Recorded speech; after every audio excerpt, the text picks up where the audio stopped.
पाठ 15वा. Doctor Homi Bhabha. Doctor Homi Bhabha यांचे पूर्ण नाव होमी जहांगीर भाभा असे होते. ते स्वतंत्र भारताचे एक महान वैज्ञानिक होते. त्यांचा जन्म 30 ऑक्टोबर 1909 मध्ये एका सधन पारशी कुटुंबात झाला. त्यांचे वडील हे नामांकित वकील होते. त्यांच्या आईचे नाव मेहेरबाई या गृहिणी होत्या. लहानपणापासूनच डॉक्टर होमी यांना विज्ञानाची आवड होती. त्यांनी विज्ञानासंबंधित अनेक पुस्तकांचे वाचन केले होते. तसेच चंद्र, तारे, आकाश यांचे निरीक्षण करण्यात त्यांना विशेष रुची वाटे. विविध चित्र काढण्याचाही त्यांना छंद होता. अणुभौतिकशास्त्र संशोधनाच्या मार्गदर्शकापैकी डॉक्टर होमी एक होते. अणुभौतिकशास्त्र क्षेत्रात त्यांच्या योगदानाबद्दल त्यांना भारतीय अण्वस्त्र कार्यक्रमाचे जनक म्हटले जाते. त्यांचे प्राथमिक ते पदवीपर्यंतचे शिक्षण मुंबई येथे झाले.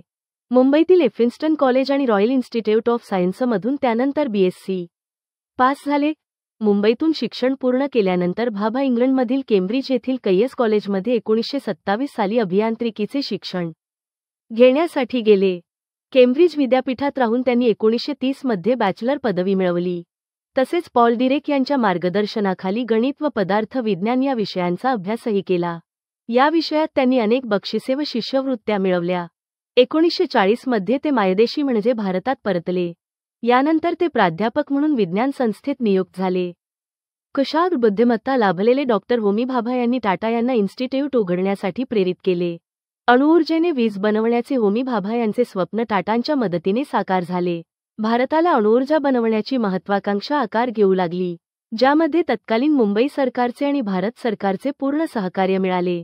नव्याने स्थापन झालेल्या Tata institute of fundamental research याचे ते महासंचालक झाले.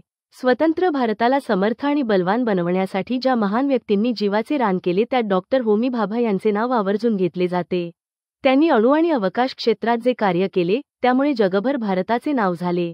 1935 मध्ये इलेक्ट्रॉन पॉझिट्रॉन स्कॅटरिंग तयार केले, ज्याला नंतर भाभा स्कॅटरिंग असे शीर्षक देण्यात आले. देशाला स्वातंत्र्य मिळाल्यानंतर 1948 मध्ये त्यांच्या पुढाकाराने भारत सरकारने अणुऊर्जा आयोग स्थापन केला. डॉक्टर होमी भाभा या आयोगाचे संचालक होते. 1956 साली देशातीलच नव्हे तर आशिया खंडातील पहिली अणुभट्टी सुरू करण्यात आली. एकंदरीतच अणुविषयक व अंतरिक्ष विषयक अशा दोन्ही क्षेत्रात महत्त्वपूर्ण व भक्कम पाया घालण्याचं श्रेय हे डॉक्टर होमी भाभा यांनाच जाते. त्यांच्या महान कार्यामुळे त्यांना आंतरराष्ट्रीय पुरस्कार मिळाले.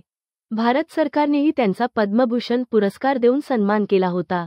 24 जानेवारी 1966 रोजी स्वित्झर्लंडमधल्या मॉन्ट ब्लँक या उंच शिखरावर झालेल्या भीषण अपघातात या महान शास्त्रज्ञाचे दुर्दैवी निधन झाले.